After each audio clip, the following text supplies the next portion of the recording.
तुम जानो ना हम, पार्ट 1। नंदिनी की आंखों में रात भर जैसे नींद ही नहीं आई थी जब से उसे खबर मिली थी कि हुकुम सा लंदन से वापस लौट रहे हैं। उसका दिल बेचैन था। इतने सालों से उसने जिस दिन का इंतज़ार किया था वो अब उसके सामने था। आज रात तो शायद एक पल को भी नींद नंदिनी की पलकों को छू भी नहीं सकी थी। उसकी आंखों में हजारों सपने थे और दिल में धड़कनें तेज थीं। सुबह होते ही नंदिनी पूरी हवेली में जैसे बाहर बनकर घूम रही थी। उसकी पायल की धीमी चंचन हवेली के हर कोने में गूंज रही थी। वो कभी आईने के सामने खुद को निहारती तो कभी बाल संवारती और कभी बस यूं ही मुस्कुरा रही थी जैसे खुद से ही बातें कर रही हो। आज हर चीज़ उसे बहुत खूबसूरत लग रही थी। हर दीवार, हर झरोका जैसे उसकी खुशी में शामिल था। तभी आंगन की चौखट पर खड़ी उसकी भाभी सा ने मुस्कुराते हुए कहा, नंदू इतना मत मुस्कुराओ, खुशियों को अपनी ही नज़र लग जाती है। उनकी बात सुनकर नंदिनी एक पल को ठहर गई थी, फिर उनके पास जाकर धीरे से बोली, भाभी सा आप देवी माँ से प्रार्थना कीजिए ना कि हमारी खुशियों को किसी की नज़र न लगे। आप जानती नहीं मैं आज कितनी खुश हूँ। सच में दिल करता है जैसे सबको गले लगा लूँ। उसकी आंखों में खुशी के आंसू थे लेकिन उसने उन्हें छुपा लिया था। आज वो सिर्फ खुशी नहीं थी बल्कि वो उम्मीद से भरी हुई थी। वो दिन आ ही गया था जब उसके मन का सपना सच होने वाला था। सूरज की किरणें अब हवेली के झरोकों से अंदर आने लगी थीं और नंदिनी के दिल में भी जैसे उजाला फैलने लगा था। हवेली के हर कोने में जैसे रौनक थी, जैसे सबको खबर हो कि आज उसके हुक्म सा वापस आ रहे हैं। हवेली में आज कुछ खास था। चारों तरफ चहल पहल थी जैसे कोई बड़ा त्योहार हो। आंगन में बड़े बड़े झूले लगाए जा रहे थे। रंग बिरंगे फूलों की मालाएं खंभों से लटक रही थीं। हर कोना सजाया जा रहा था। दीवारों पर लाइटें टांगी जा रही थीं और फर्श पर रंगोली बन रही थी। सभी नौकर चाकर दौड़ भाग में लगे हुए थे और सबके चेहरों पर एक ही बात थी, हुकुम सा आ रहे हैं। 12 साल बाद हवेली में फिर से वही रौनक लौट कर आ रही थी जिसे सबने बहुत याद किया था। नंदिनी जो 21 साल की हो चुकी थी पूरे घर में भागती फिर रही थी। कभी फूल वाले को समझा रही थी तो कभी रसोई में जाकर देखती कि मिठाइयाँ ठीक से बन रही हैं या नहीं। उसकी आंखों में एक अलग सी चमक थी, जैसे कोई सपना पूरा होने वाला हो। वह खुद को रोक ही नहीं पा रही थी। हर छोटी बात का ध्यान रख रही थी कहीं कुछ गलत ना हो जाए। तभी उसे अचानक याद आया, हुकुम सा का कमरा तो रह ही गया। वो तेज कदमों से ऊपर गई और कमरे में पहुंच चुकी थी। वहां भी काम चल रहा था। दीवारों पर हल्के रंग के पर्दे लगाए जा रहे थे। बेड पर सुनहरी चादर बिछाई जा रही थी। मेज पर सजावट का सामान रखे जा रहे थे। वो सब देख ही रही थी कि उसकी नज़र कमरे में एक कोने पर पड़ी। नीले रंग के पर्दे। उसका चेहरा अचानक थोड़ा सख्त हो गया था। अरे मासा, आप फिर भूल गई, वो अचानक बोली। हुकुम सा को नीला रंग बिल्कुल पसंद नहीं। उसकी आवाज़ में हल्की झुंझलाहट थी लेकिन उसमें प्यार भी झलक रहा था, जैसे वो हुकुम सा की हर पसंद नापसंद को दिल से जानती हो। उसने तुरंत काम कर रहे लोगों की तरफ देखा और बोली, इन पर्दों को हटा दो, वो आएंगे तो उन्हें अच्छा नहीं लगेगा। वाइट या लाइट ब्राउन लगाओ, वही पसंद है उन्हें। कमरे में खड़े खड़े नंदिनी कुछ पल के लिए चुप हो गई थी। हल्की हवा से उसके बाल उड़ रहे थे और चेहरे पर सुबह की सुनहरी रोशनी पड़ रही थी। उसकी बड़ी बड़ी आंखों में इस वक्त सिर्फ हुकुम सा का ही इंतजार झलक रहा था। आज नंदिनी के चेहरे पर एक अलग ही चमक थी।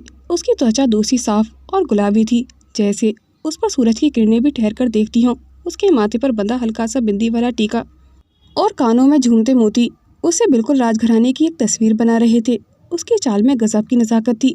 वो जब भी चलती थी तो ऐसा लगता था जैसे हवाएं भी उसके साथ चल रही हों। पर नंदिनी को कभी खुद की खूबसूरती का घमंड था ही नहीं। उसे बस एक ही चीज़ की परवाह थी, हुकुम सा की पसंद। वो चाहती थी कि जब हुकुम सा उसे पहली बार इतने सालों बाद देखें तो उनके चेहरे पर सिर्फ मुस्कान हो। नंदिनी और हुकुम सा का रिश्ता कोई नया नहीं था। वो तो तब से जुड़ गया था जब नंदिनी ठीक से बोलना भी नहीं जानती थी। बचपन में ही दोनों की सगाई तय हो चुकी थी। तो राजघरानों का रिश्ता जो सिर्फ एक रस्म नहीं था बल्कि एक वादा था। और नंदिनी, उसको ये बात हमेशा से ही पता थी, उसकी शादी किसी और से नहीं बल्कि हुकुम सा से ही होगी। वो तब भी ये जानती थी जब हुकुम सा पढ़ाई के लिए लंदन चले गए थे, और तब भी जब उन्होंने धीरे धीरे खत लिखने बंद कर दिए थे, और तब भी जब पूरे 12 साल बीत गए थे और सिर्फ उसका इंतज़ार बाकी रह गया था। पर नंदिनी की आस कभी टूटी ही नहीं थी। वो हर सुबह उठकर अपने कमरे की खिड़की से बाहर झांकती थी जैसे कोई डाकिया चिट्ठी लाने वाला हो। आज वही दिन था, वो दिन जिसका वो सालों से सपना देख रही थी। उसने एक बार फिर कमरे की नज़र दौड़ाई। पर्दे बदल चुके थे, सब कुछ वैसा ही था जैसा हुकुम सा को पसंद था। उसने एक लंबी सांस ली जैसे खुद को थोड़ा संभाल रही हो। फिर आईने के सामने जाकर अपने माथे पर एक छोटी सी लाल बिंदी लगाई और खुद को देखकर धीमे से मुस्कुरा रही थी। तभी अचानक हवेली के बाहर शहनाई की धुन थोड़ी तेज हो गई थी। बाहर खड़े गार्ड ने फाटक खोलते हुए ऊंची आवाज में ऐलान किया, हुकुम सा पधार रहे हैं। हर किसी की नज़र एक ही दिशा में उठ गई थी। हवेली के मुख्य द्वार पर एक काले रंग की रॉयल कार आकर रुकी। उस कार की चमक और नंबर प्लेट पर बना राजघराने का चिन्ह देखकर कोई भी समझ सकता था कि यह किसी आम इंसान की गाड़ी नहीं थी। गाड़ी का दरवाज़ा धीरे से खुला और जैसे ही हुकुम शाह ने बाहर कदम रखा, मानो वक्त कुछ पल के लिए थमसा गया था। लंबा कद, चौड़े कंधे, छरहरी काया, उस पर नेवी ब्लू सूट, सफ़ेद शर्ट और हल्का सिल्क का स्कार्फ जो लहराता हुआ उनकी शख्सियत में ठाठ और ठंडक भर रहा था। पैरों में चमकते जूते और हाथ में पहनी गई घड़ी, हर चीज़ उनकी रॉयल पसंद का नमूना थी। उनके बाल सलीके से पीछे की ओर कॉम किए हुए थे और हल्की दाढ़ी उनके चेहरे की शार्प कटिंग को और भी उभार रही थी। आंखों में वो ठहराव था जो वक्त के साथ आता था और चाल में भी वो आत्मविश्वास था जो सिर्फ हुकुम साहब पर ही जचता था। हवेली के दरवाजे पर मासा आरती की थाल लिए खड़ी हुई थीं। उनकी आंखों में बेटे को 12 साल बाद सामने देखने की जो खुशी थी वो शब्दों से परे थी। मासा ने ममता भरे लहजे में कहा, आइए कुंवर साहब, आपकी राहें बहुत लंबी हो गई थीं। और आरती उतारते हुए उन्हें तिलक लगाया। हुकुम साहब ने थाली की लो को हल्के से झुककर प्रणाम किया और मासा के चरण छूते हुए बोले, माफ़ कीजिएगा मासा, लौटने में कुछ ज़्यादा ही देर हो गई। वो पल बहुत पवित्र था और भावुक भी। हवेली के आंगन में खड़े सभी लोग उन्हें देख रहे थे, पर नंदिनी जो सबसे दूर खड़ी हुई थी, एक खंबे की आड़ में छिपकर हुकुम साहब को देख रही थी। उसकी सांसें थमी हुई थीं और धड़कनें जैसे अपने ही कानों को सुनाई दे रही थी। उसकी आंखों में एक चमक थी। वो आ गई। उसके चेहरे पर हल्की सी शर्म और मुस्कान थी।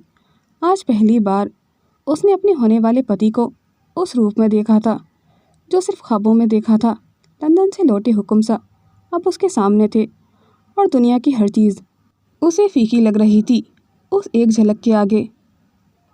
मासा ने थाली से आरती उतारते हुए धीरे से मुस्कुराकर कहा, आइए कुंवर साहब, आपके इंतज़ार में तो हवेली की दीवानें भी अधीर हो उठी थीं। कुंवर साहब एक पल के लिए रुके, फिर हल्की मुस्कान के साथ बोले, ऐसे कैसे मासा, अभी तो आरती अधूरी है। आपको अपनी होने वाली बहू का भी तो स्वागत करना होगा। एक पल के लिए हवेली में जैसे सन्नाटा छा गया था। नंदिनी जो अब तक खंबे की आड़ से उन्हें निहार रही थी, उनकी बात सुनकर शर्म से पिघलने लगी थी। सबकी निगाहें नंदिनी की ओर उठ गई थीं। भाभी सा, मासा और हवेली के बाकी लोग एक पल के लिए जैसे समझ ही नहीं पाए थे कि कुंवर साहब क्या कह रहे हैं। फिर कुंवर साहब पीछे मुड़े, अपनी कार की ओर बढ़े और दरवाज़ा खोलकर एक लड़की को बाहर लेकर आए। वो लड़की बेहद खूबसूरत थी। ऊंचा कद, कमर तक लंबे खुले बाल, गहरे मरून रंग का सिल्क सूट और माथे पर बारीक सी बिंदी उसके चेहरे पर शालीनता और आत्मविश्वास को दर्शा रहे थे। कुंवर साहब ने धीरे से उसका हाथ थामते हुए कहा, मासा, इनसे मिलिए, ये विशाखा हैं, मेरी मंगेतर। अब तो जैसे हवेली की हवा भी थमसी गई थी। मासा के चेहरे की मुस्कान धीरे धीरे उतरने लगी थी। भाभी सा ने पल भर को नजरें झुका ली थी और नंदिनी, उसका तो पूरा संसार जैसे किसी ने एक ही झटके में उससे छीन लिया था। उसकी आंखें खुली की खुली रह गई थीं। होठों पर कोई शब्द नहीं आया था। वो बस एकटक ही खड़ी रही थी, जैसे वक्त वहीं थम गया था। उसके भीतर सब कुछ टूटकर बिखर गया था। उसकी आंखें भर आई थीं, लेकिन उसने उन्हें जाहिर नहीं होने दिया था। जैसे किसी ने हवेली का शोर अचानक बंद कर दिया हो। शहनाइयों की आवाज़ भी मानो थमसी गई थी। मासा के हाथ की थाली कांपने लगी थी।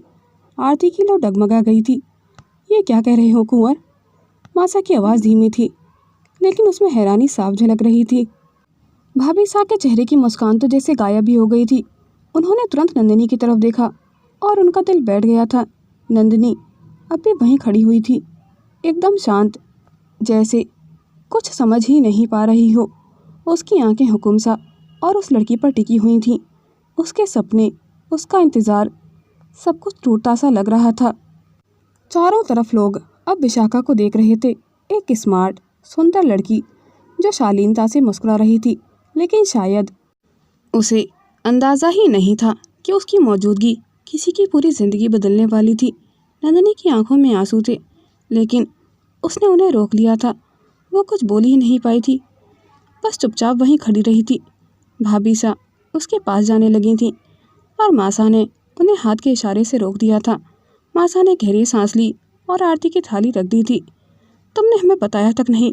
उनका लहजा सख्त था। माफ़ कीजिए मासा। कुंवर सा ने मासा की आंखों में देखा, फिर विशाखा का हाथ थामते हुए बोले, मैं आपको बहुत कुछ बताना चाहता था। सब कुछ इतना जल्दी में हुआ कि बताने का वक्त ही नहीं मिला। मैं लंदन में ही विशाखा से सगाई कर चुका हूँ। सबकी नज़र सिर्फ नंदिनी पर टिकी हुई थी। नंदिनी धीरे धीरे अपने कदम पीछे हटाए। उसके कदम लड़खड़ा रहे थे, जैसे हर कदम पर कोई बोझ हो। वो पलटकर और तेज़ कदमों से हवेली के गलियारे में कहीं गुम सी हो गई थी। पीछे सिर्फ उसकी पायल की आवाज़ बची हुई थी, जो अब पहली जैसी मधुर नहीं थी। हुकुमसा ने मासा की तरफ देखा और मुस्कुराते हुए बोले, क्या हुआ मासा, कहाँ खो गई हैं आप?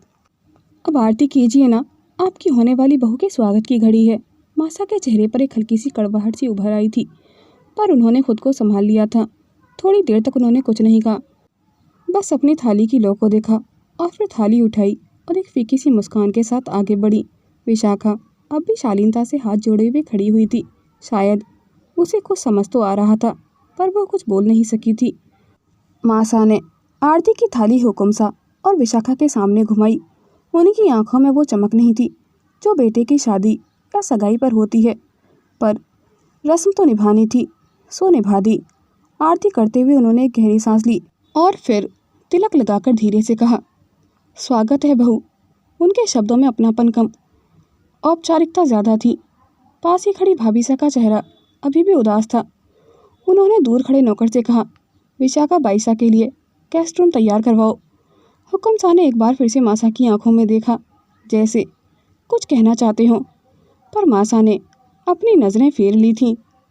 हवेली की हवा में अब वो रौनक नहीं रही थी जो सुबह थी।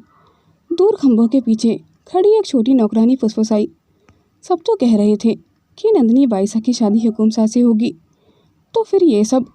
दूसरी ने तुरंत उसे टोका, चुप कर, अब कौन समझाए इन बड़े घरों की कहानियाँ। यहाँ दिखता कुछ और है और होता कुछ और है। उनके चेहरे पर भी डर था और अफसोस भी, जैसे हवेली के हर कोने ने नंदिनी के टूटते सपने को देखा हो। उधर मासा चुपचाप अपनी जगह से उठी और धीरे धीरे भारी कदमों से वो अंदर चली गई थी। पीछे से भाभीसा उनकी ओर बढ़ी, लेकिन मासा ने हल्के से हाथ उठाकर उन्हें इशारा किया, मुझे अभी के लिए अकेला छोड़ दो। ऊपर नंदिनी के कमरे में एक अजीब सी खामोशी थी। बाहर हवेली के आंगन में शहनाइयों की गूंज, मेहमानों की हलचल और फूलों की महक चारों ओर फैली हुई थी। लेकिन इस कमरे में वक्त जैसे थम सा गया था। नंदिनी ज़मीन पर बैठी हुई थी, चुप, बेबस और बिखरी हुई। उसकी आंखें सूखी हुई थीं और चेहरे पर एक ऐसा सूनापन था जैसे रो रो कर थक गई हो। अब कोई आंसू बचा ही नहीं था। वो धीरे से उठी और आईने के सामने जाकर खड़ी हो गई थी। आईना आज जैसे उसका दर्द नहीं देख पा रहा था। वह उसी बिंदी को देख रही थी जो सुबह उसने हुकुमसा के स्वागत के लिए लगाई थी, उसी लिपस्टिक को जो अब फीकी पड़ गई थी। उसने अपने चेहरे को ध्यान से देखा और उसके चेहरे पर एक मुस्कान सी आ गई थी जो चंद पल में ही टूट गई थी। कितनी बेवकूफ़ थी ना मैं, उसने खुद से कहा, जो हर दिन हर पल उन्हें ही चाहा, और आज जब वो सामने आए तो किसी और का हाथ थामे हुए थे। मैं भी ना बुद्धू हूँ। मैंने सोच भी कैसे लिया कि हुकुमसा की पसंद मुझ जैसी लड़की होगी। उसने धीरे से पलकों को झपकाया और आंसू उसके गाल पर लुढ़क रहे थे, लेकिन जल्दी ही उसने अपने आंसुओं को पोंछ लिया था। उसका सांस लेना जैसे मुश्किल हो रहा था। धीरे धीरे वो खिड़की के पास चली गई थी, जहाँ से आंगन उसे साफ दिखाई दे रहा था। बाहर सब कुछ उसी की खुशी में सजा था, पर अब सब कुछ जैसे उसे पराया सा लग रहा था। फूल, सजावट और वो रंगोली, सब कुछ उसे अब चुभने लगा था। उसी वक्त दरवाजे पर हल्की सी दस्तक हुई। कौन? उसने धीरे से पूछा। मैं हूँ भाभीसा, दरवाज़ा खोलो नंदू। आवाज़ में प्यार और चिंता दोनों थे। नंदिनी ने दरवाज़ा खोला। भाभीसा ने उसे देखते ही गले लगा लिया था। कुछ मत कहो नंदू, मैं जानती हूँ, उन्होंने फुसफुसाकर कहा। तेरा दिल टूटा है, पर तू अकेली नहीं है, मैं तेरे साथ हूँ नंदू। नंदिनी चुपचाप उनके गले लग गई थी। वह कुछ कहने की कोशिश कर रही थी, लेकिन उसके गले से आवाज़ ही नहीं निकल रही थी। उसने बस भाभी के कंधे पर सिर रख दिया था, जैसे सारा दर्द वहाँ बहा देना चाहती हो। उसी वक्त हवेली के एक कोने में मासा बैठी हुई थी, थकी और टूट चुकी थी। हुकुमसा का चेहरा उनके सामने बार बार घूम रहा था। आज उन्हें पहली बार अपने बेटे के फैसले पर शर्म महसूस हो रही थी। उन्होंने हमेशा से नंदिनी को बेटी की तरह ही प्यार किया था। कुछ देर बाद भाभी सा उनके पास आई। मासा ने धीरे से पूछा, नंदिनी कैसी है?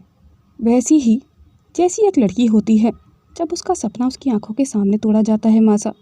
भाभी सा ने गहरी सांस लेते हुए कहा, आप कुछ कहेंगी ना हुकुमसा से?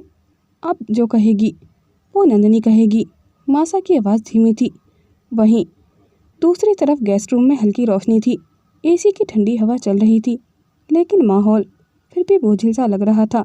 विशाखा आईने के सामने खड़ी बार बार अपने बाल ठीक कर रही थी और अपने सूट के दुपट्टे को एडजस्ट कर रही थी, जैसे खुद को बार बार यकीन दिला रही हो कि वो यहाँ फिट बैठती है। पर अंदर ही अंदर वो बेचैन थी। पीछे कुर्सी पर हुकुमसा यानी यश चुपचाप बैठे हुए थे। वो किसी गहरी सोच में डूबे लग रहे थे। कुछ देर चुप रहने के बाद विशाखा उनकी ओर मुड़ी और धीमे कदमों से उनके पास आकर खड़ी हो गई थी। यश हुकुमसा ने उसकी तरफ देखा। हाँ बोलो। मुझे ना यहाँ बहुत अजीब लग रहा है, जैसे किसी को भी मेरा यहाँ आना पसंद नहीं आया, विशाखा ने धीरे से कहा। हुकुमसा ने एक गहरी सांस भरी, फिर बोले, ऐसा क्यों लग रहा है तुम्हें विशु? क्योंकि कोई भी खुलकर मुझसे बात नहीं कर रहा। मासा ने एक बार भी ठीक से नहीं देखा, ना मुस्कुराई। भाभी सा ने बस रस्म निभाई। यहाँ तक कि हवेली के नौकर भी अजीब नज़रों से देख रहे हैं मुझे। ये सब देखकर मुझे लगता है जैसे मैं कोई बाहरी हूँ जो इस हवेली का हिस्सा नहीं बन सकती। हुकुमसा ने उसकी आंखों में देखा, लेकिन वह कुछ कह नहीं पाए थे। क्या मैं वाकई यहाँ मिसफिट हूँ यश? विशा की आवाज़ थोड़ी कांप रही थी। क्या तुम्हारे घर वाले मुझे कभी अपनाएंगे? यश ने उसके कंधे पर हाथ रखा। तुम मेरी पसंद हो विशु, इससे ज़्यादा क्या मायने रखता है तुम्हारे लिए? बहुत कुछ यश, विशाखा ने तुरंत जवाब दिया। सिर्फ पसंद होना काफ़ी नहीं होता। हर किसी को उस रिश्ते में अपनापन चाहिए, इज्जत चाहिए, और मैं भी ये सब चाहती हूँ यश, सिर्फ तुम्हारा नाम नहीं। हुकुमसा चुप रहे थे। वो जान गए थे कि विशाखा गलत नहीं कह रही थी। कमरे में फिर से सन्नाटा छा गया था। सिर्फ घड़ी की टिक टिक सुनाई दे रही थी। उसी वक्त हवेली के ऊपरी कमरे में नंदिनी अभी खिड़की से आंगन की ओर देख रही थी। उसके चेहरे पर थकावट थी, लेकिन आंखों में अब आंसू नहीं थे, जैसे वो सब रो चुकी हो। उसने भाभी सा का हाथ पकड़ते हुए कहा, हमें हवेली जाना है भाभी सा। नंदिनी की आवाज़ में कपकपाहट थी। हमारा दम घुट रहा है यहाँ, हर कोना जैसे हमें ताना दे रहा है।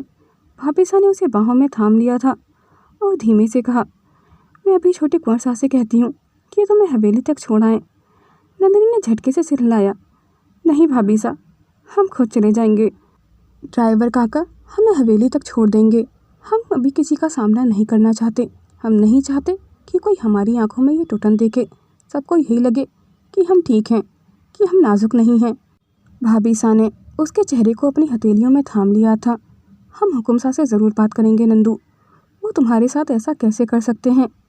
नहीं भाभी सा, आपको हमारी सौगंध, आप हुकुमसा से हमारे बारे में कुछ नहीं कहेंगी। हवेली में अब सभी मेहमान अपने अपने कमरों में थे। हल्की रोशनी और कुछ दूर बसती शहनाइयों के बीच हवेली का माहौल शांत हो गया था। उसी सन्नाटे को चीरती हुई एक आवाज़ धीरे धीरे नीचे उतर रही थी। नंदिनी साधारण सी साड़ी में बिना किसी गहने के, आंखों में खालीपन लिए सीढ़ियों से नीचे उतर रही थी। उसके हाथ में एक छोटा सा बैग था और चेहरा थका हुआ था। भाभी सा ने उसका हाथ पकड़ा हुआ था, जैसे उन्हें डर हो कि अगर एक पल के लिए भी उन्होंने नंदिनी का हाथ छोड़ा तो नंदिनी टूटकर बिखर जाएगी। और तभी एकदम नीचे पहुंचने से पहले ही सामने से आती एक परछाई उसके रास्ते में आकर खड़ी हो गई थी। नंदिनी अचानक रुक गई थी। उसकी सांसें थोड़ी तेज चलने लगी थी। हुकुमसा उसके बिल्कुल सामने खड़े हुए थे।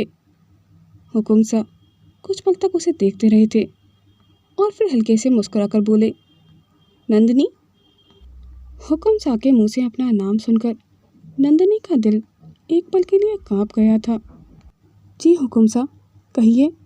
नंदिनी की नज़रें झुकी रही थीं, लेकिन उसकी आंखों में हल्की सी नमी तैर गई थी। मैं सही था, तुम नंदिनी ही हो। तुम्हारी पायलों की छन-छन 12 साल बाद भी पहचान सकते हैं हम। हुकुम सा एक कदम आगे बढ़े। क्या बात है नंदिनी, हमें आप नाराज़ लग रही हैं। नंदिनी ने एक पल को आंखें बंद की, जैसे खुद को संभाल रही हो। फिर उसने धीरे से कहा, नाराज़गी की कोई वजह हो तभी तो कुछ कहूँ हुकुम सा। मेरे पास तो आपसे नाराज़ होने का कोई अधिकार ही नहीं है। हुकुम सा थोड़े चौंके, लेकिन वह चुप रहे थे। मुझे देर हो रही है हुकुम सा। नंदिनी ने यह कहकर आगे बढ़ने की कोशिश की, लेकिन यश ने धीरे से उनका रास्ता रोक लिया था। बहुत सलीके से, लेकिन साफ था कि वो बात करना चाहते थे। नंदिनी ने थोड़ा सिर झुकाकर फिर से कदम आगे बढ़ाई, पर हुकुम सा ने धीरे से उसका हाथ पकड़ लिया था। आओ नंदिनी, गेस्ट रूम में चलते हैं, तुम्हें किसी से मिलवाना भी है।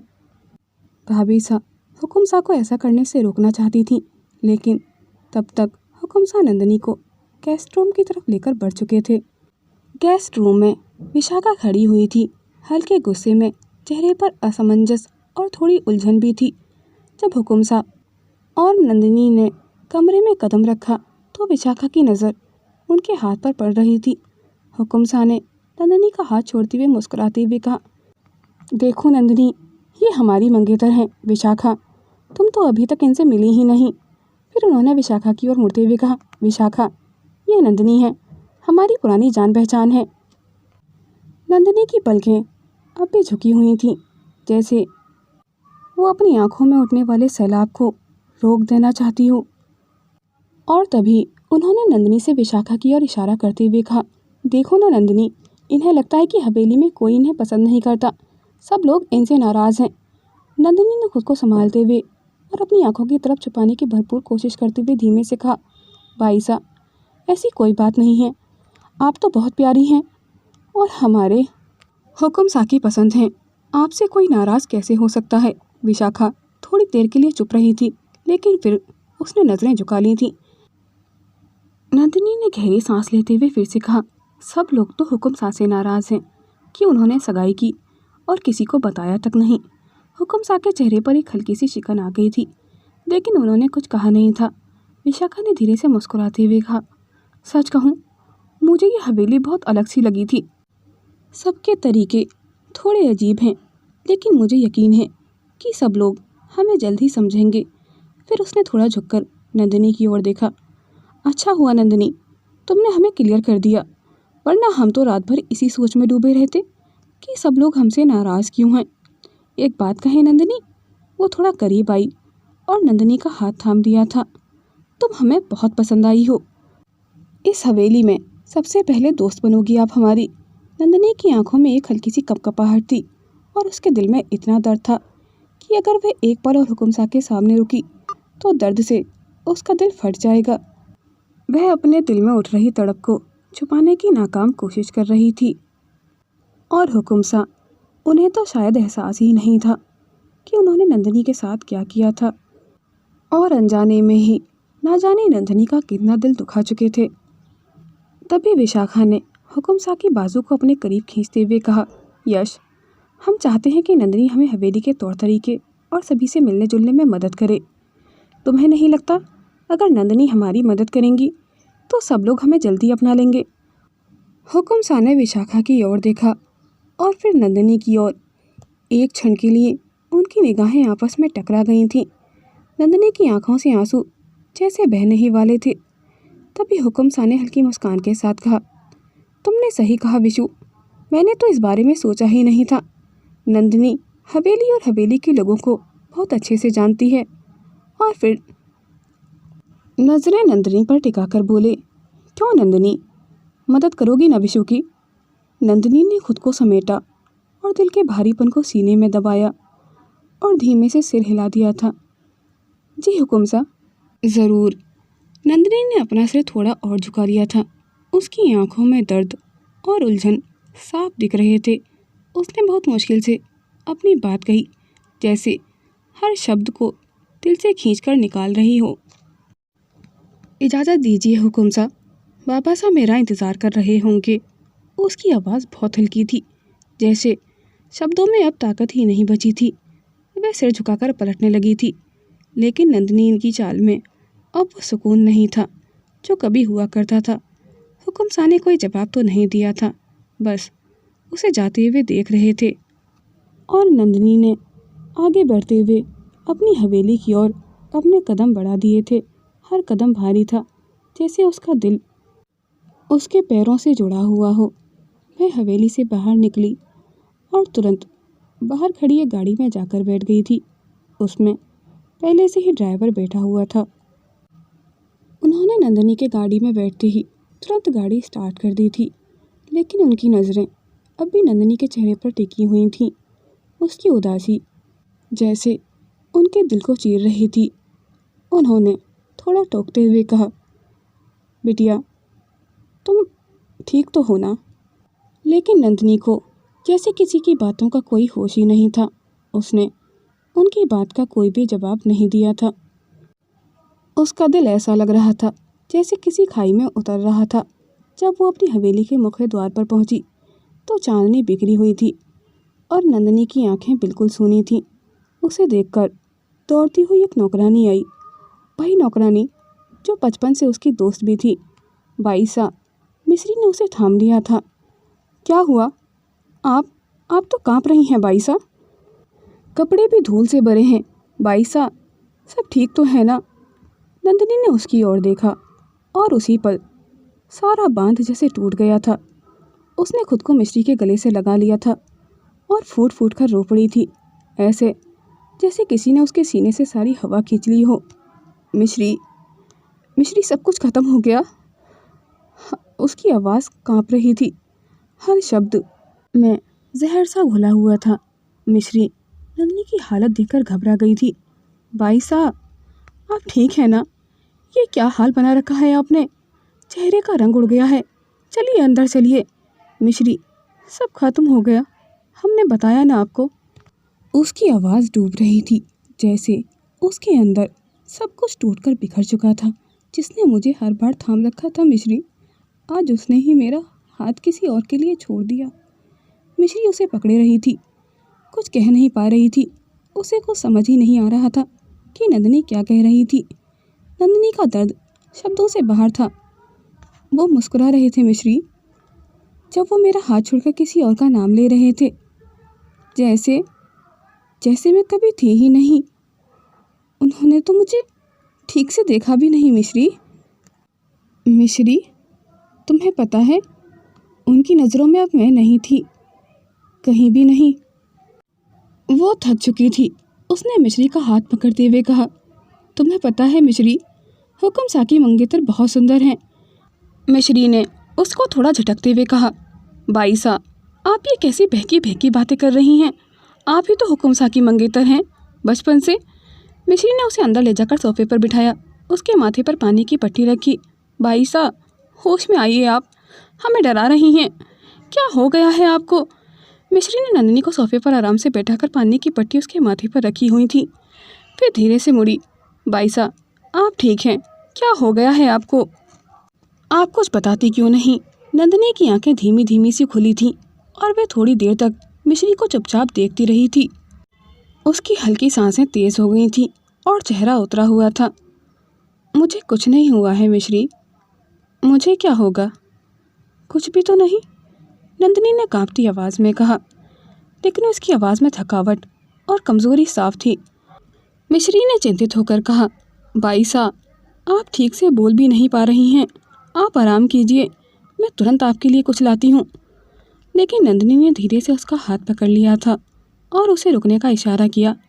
मिश्री तुम तो हमें छोड़कर मत जाओ। मिश्री घबराई हुई थी, लेकिन नंदिनी की शांत करने की कोशिश कर रही थी। नहीं बाईसा, मैं आपको कहीं छोड़कर नहीं जा रही, आप बस आराम करें। लेकिन नंदिनी की हालत अब और बिगड़ने लगी थी। उसकी सांसें तेज़ हो रही थीं और उसका चेहरा और भी पीला हो गया था। मिश्री ने डरते हुए उसकी तरफ देखा और फिर तेज़ी से उसे सहारा देते हुए कहा, बाईसा आप बस होश में आ जाइए। लेकिन तभी नंदिनी की आंखें पूरी तरह से बंद हो गई थीं और कमरे में सन्नाटा फैल गया था। दोस्तों, इस कहानी का अगला पार्ट देखने के लिए मेरे YouTube चैनल को सब्सक्राइब करें और कहानी अगर आपको पसंद आती है तो वीडियो को लाइक, कमेंट और शेयर ज़रूर करें। वीडियो को अंत तक देखने के लिए धन्यवाद। और आपको हुकुम सा और नंदिनी की स्टोरी कैसी लगी, कमेंट कर ज़रूर बताइएगा।